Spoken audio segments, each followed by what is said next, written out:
Hi, this is Paladugu Keshav of CSC Data Science. Today we are going to discuss about Python programming.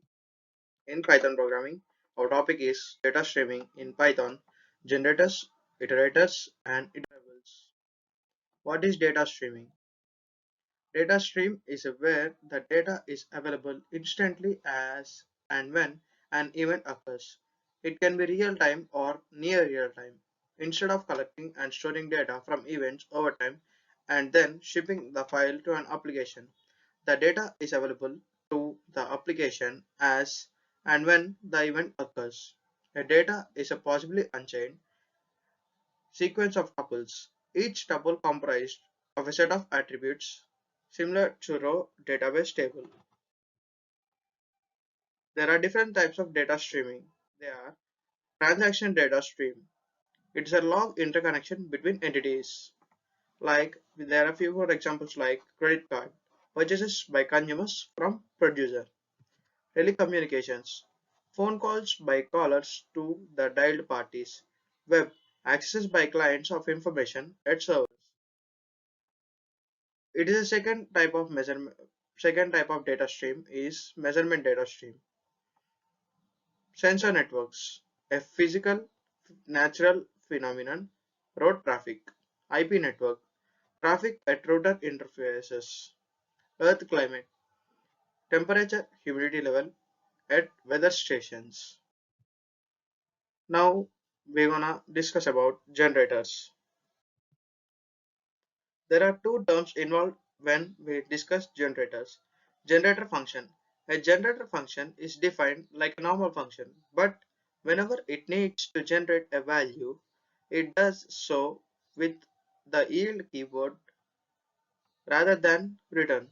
If the body of a def contains yield, the function automatically becomes a generator function.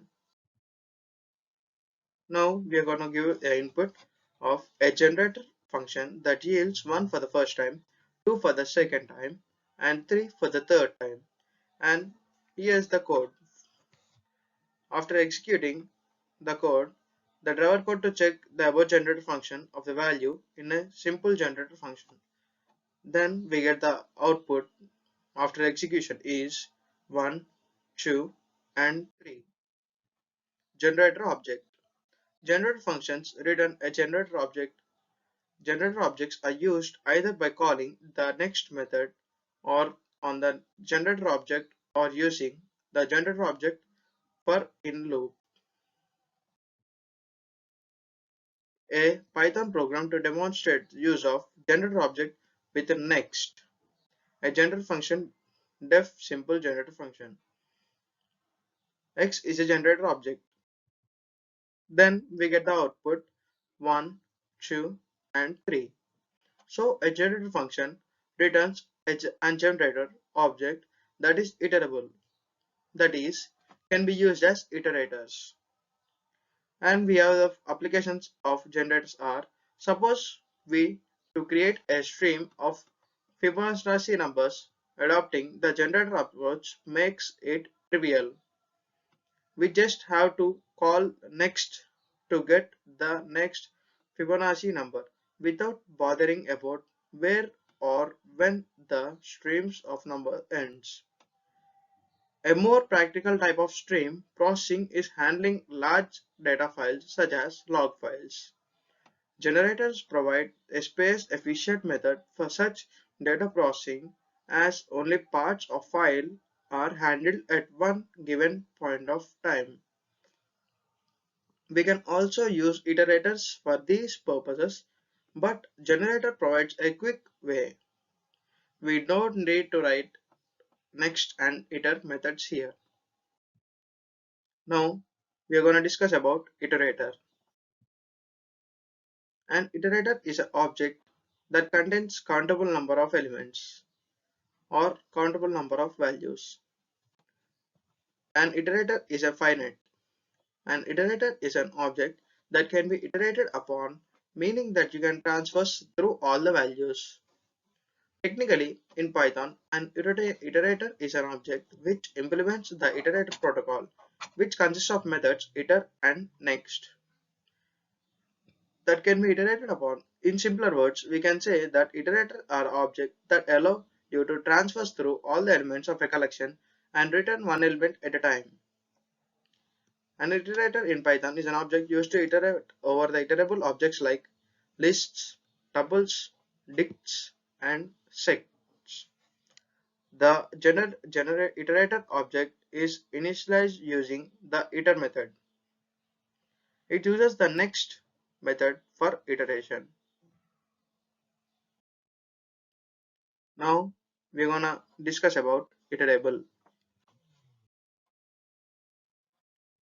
The term iterable is an object that can be iterated over, such as in a for loop. An iterable is any Python object capable of returning its members one at a time, permitting it to be iterated over in a for loop. An iterable is any Python object with an iter method or with a getItem method that implements sequence semiotics. Functions that act on iterables. These are the different functions that act on iterables. The functions are list, tuple, dictionary, set. The construct a list, tuple, dictionary, or set respectively from contents of an iterable. Sum, sum the contents of an iterable. Sorted. Return a list of the sorted contents of an iterable. Any returns true and ends the iteration immediately if boolean item was true for any item or in the iterable. All returns true only if boolean item was true for all items in an iterable. Max. Return the largest value in an iterable. Min. Returns the minimum value of an iterable. The primary purpose of an iterator is to allow a user process every element of a container while isolating the user of internal structure of the container. It allows the container to store elements in any manner it wishes while allowing the user to treat as it is were simple sequence or list. Every generator is an iterator, but not vice versa. A generator is built by calling the function that has one or more yield expressions, and the object that meets previous paragraph's definition of an iterator. Tricks for working with iterables. Now I'm going to tell about different tricks to work while working on iterable. Python provides some syntactic tricks for working with iterables, unpacking iterables and enumerating iterables. Although these may seem like inconsequential necessities at first glance, they deserve our attention because they will help us write clean, readable code. Writing a clean, readable code leads to the bug-free algorithms that are easy to understand. Furthermore, these tricks will also facilitate the use of other great Python features like comprehension statements, which are introduced in coming sections. Unpacking iterables. Now, here we're going to discuss about unpacking iterables. Suppose that you have three values stored in a list and that you want to assign each value to a distinct variable.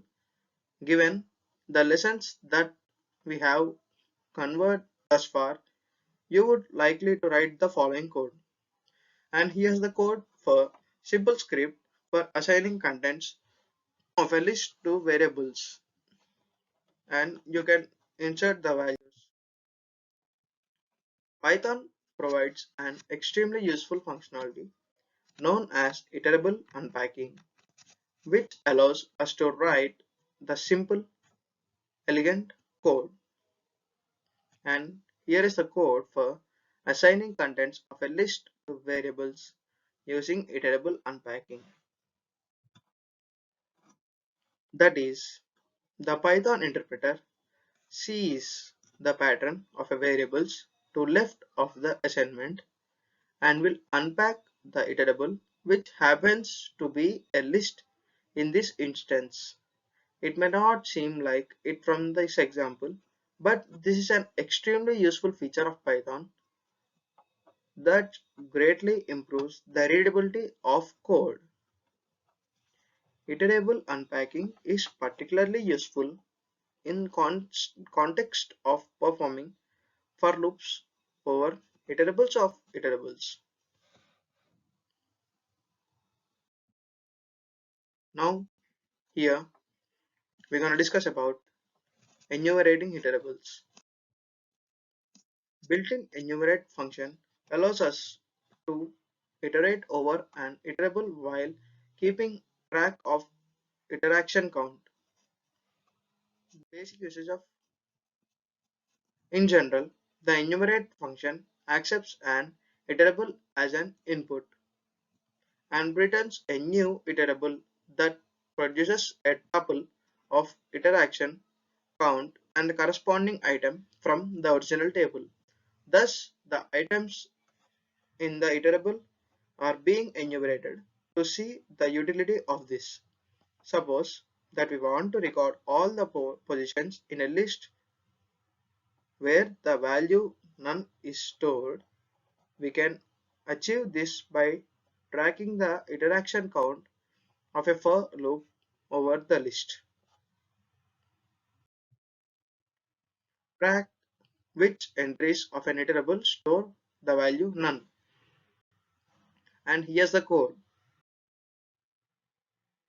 We can simplify the above code and avoid having to initialize or increment the itercnt variable by utilizing enumerate along with tuple unpacking. Here's the code for using the enumerate function to keep iteration count and note the use of iterable unpacking. None indices no stores. The built-in enumerate function should be used in conjunction with iterator unpacking whenever it is necessary to track the iteration count of a for loop. It is the valuable to use this in conjunction with tuple unpacking. Thank you.